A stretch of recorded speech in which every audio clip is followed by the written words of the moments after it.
Beyond the fact that, just driving it around, it's crazy affordable. I mean, it costs like $8 to refuel my car empty to full. And as a city car, as driving around the city, it's awesome, right? You just come home, plug it in, good to go every day. Tesla's getting absolutely monkey hammered today. And they covered this story earlier on CNBC. What did you think of what you saw and you heard from the call and also from the report? Did it change your price target or your rating on Tesla? Yeah, no question. It was a disappointing earnings release. They missed by 10 cents. And Dude, missing on by 10 cents on Tesla stock. What is Tesla stock at the moment? Oh, $218. Missing by 10 cents didn't seem like it's that big a deal. it's the fourth straight quarter that they've missed. So, Oh, fourth straight quarter. Now, let me preface this by saying I am a Tesla fanboy. I'm a Tesla owner. So there's a lot to go wrong when Tesla stock is down 11% today. in the aftermath of the earnings release, we've actually downgraded the stock from a buy to a hold. Our 12-month price target is now $240. And There's those price targets again. I don't understand why anybody gives price targets. Like, what does that do? It does nothing. It emotionally binds you to a point that in a day like today, when it's down 11%, it was 245 yesterday. So you're telling me that yesterday it was at your price target, but it's not today. So it's a whole like who what clearly I am not smart enough to understand what these people are saying. the stock has really had a impressive rebound since their last earnings release in April. The stock was up almost 70%. And so, in light of that, and also what we think is a lack of near-term catalysts here with Robotaxi Day having been delayed a couple months until October, there's By the way, everything Tesla does gets delayed, right? Max asks, why not trading puts? Dude, I will absolutely trade puts. I'm just not there yet, right? Oh, it's getting close though. My objective here is I want to see 10 under 20 price under the 50, and I cannot believe we kissed the 50 that fast. We'll come back to that in a minute. really not much in the way of near-term developments, we don't think, in the story. And so we felt it was appropriate to move to a hold, and we will revisit that rating in October.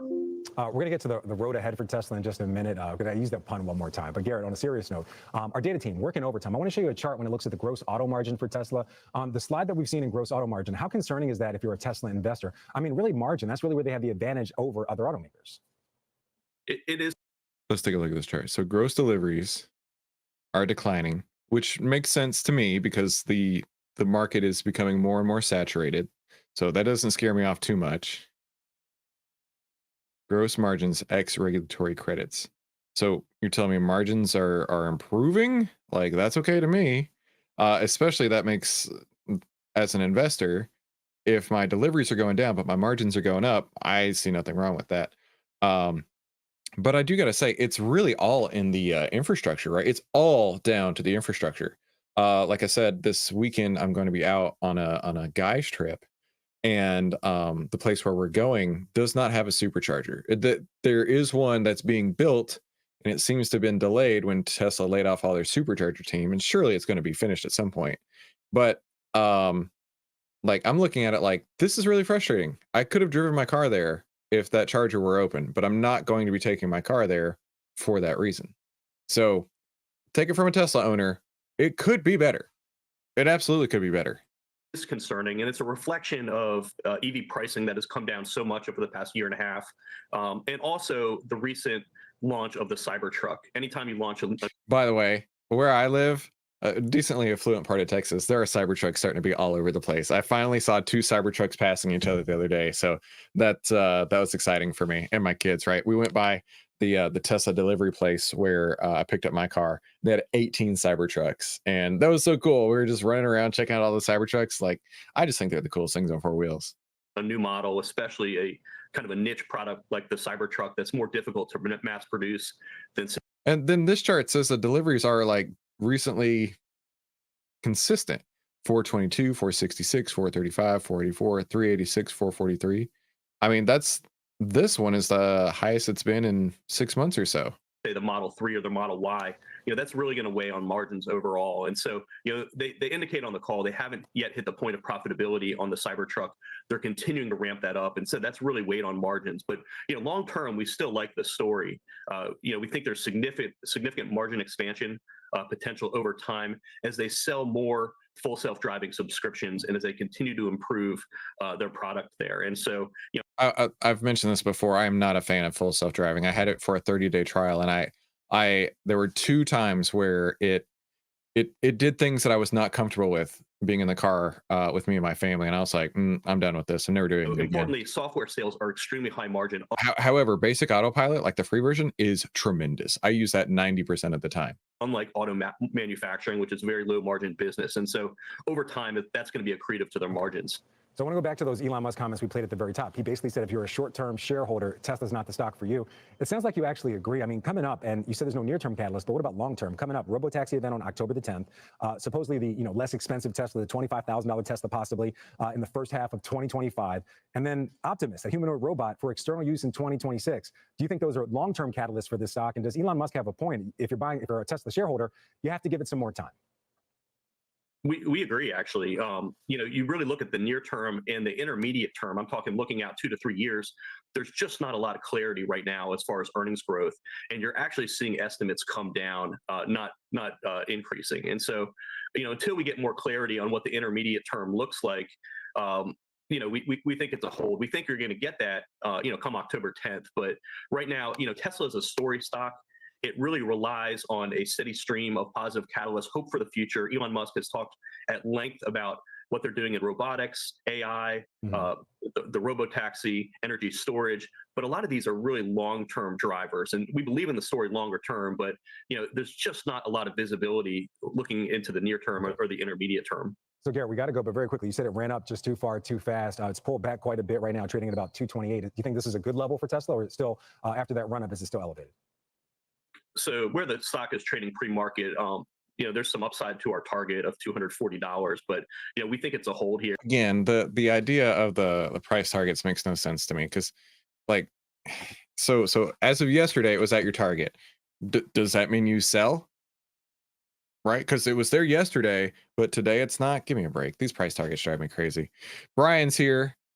Brian says, just because it's going down doesn't mean it will ever turn around. Exactly. That's trend trading in a nutshell, right?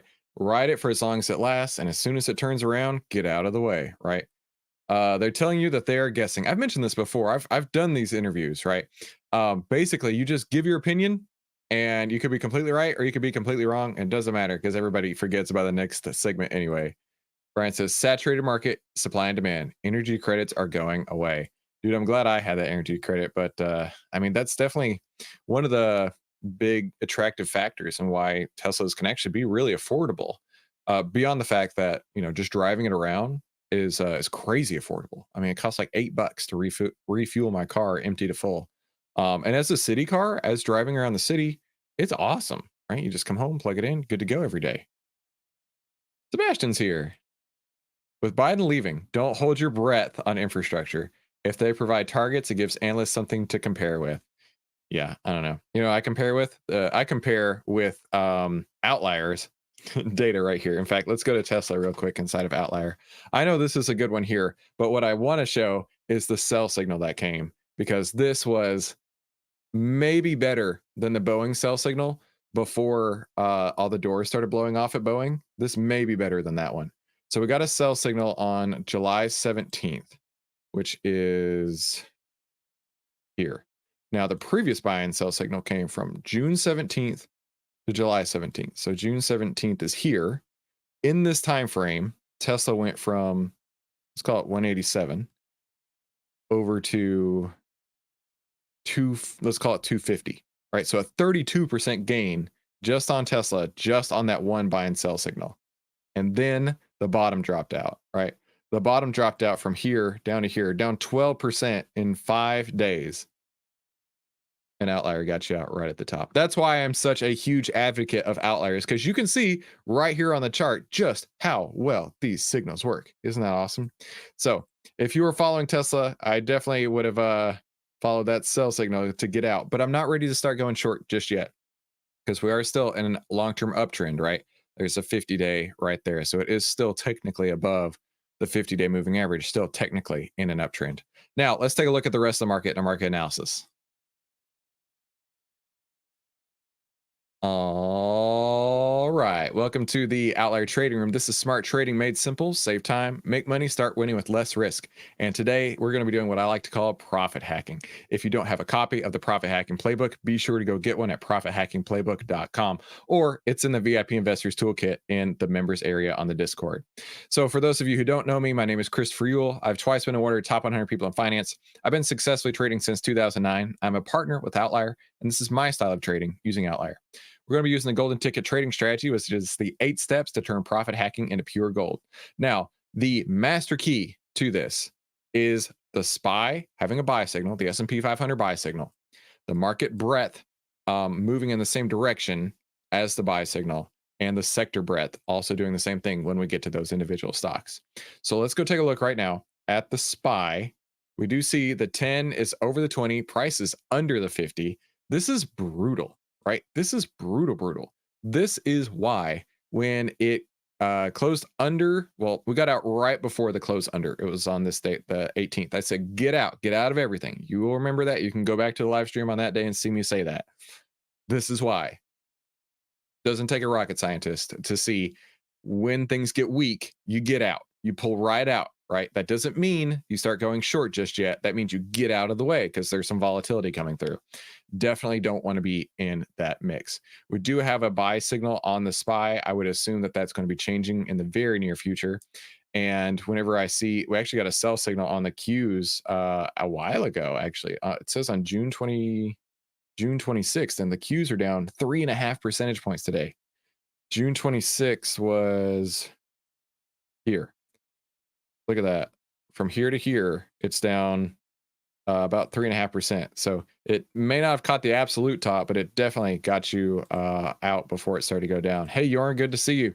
So yeah, right now, I'm not going to be trading anything whatsoever because the market doesn't know which direction it's going. But right now, it definitely looks like down is the primary direction.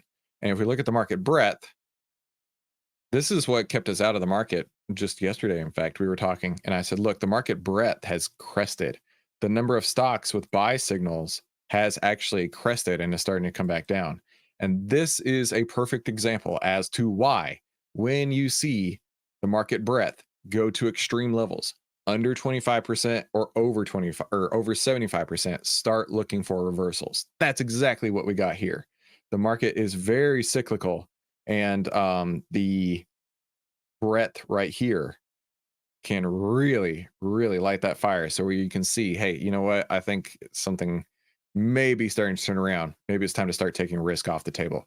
So quite an interesting day when the market is down 2.2%. The Qs are down 3.5%. What does this look like on weekly candles? This is probably brutal. Yeah, look at that. Those big red weekly candles here. So where are we going to get a bounce? I don't know. And I don't know if we will get a bounce, but we might around this area here. So I'm not going to be making any trades today because I don't see all of the market conditions lining up for going in, for putting risk on. And for the question as far as like, when are you going to start buying puts? It's going to be when the market's trending down, when we've got sell signals, and when we've got the market breadth and sector breadth also pointing down, which, you know what? It's very possible that could be tomorrow if everything lines up. So that's going to be it for today. Remember, I will be out on Friday. If we do start taking trades, I'll be sure to update you in the Discord, even if I'm out on the road. So that's going to cover everything in today's Outlier Trading Room. Don't be putting your money at risk right now. Not at all.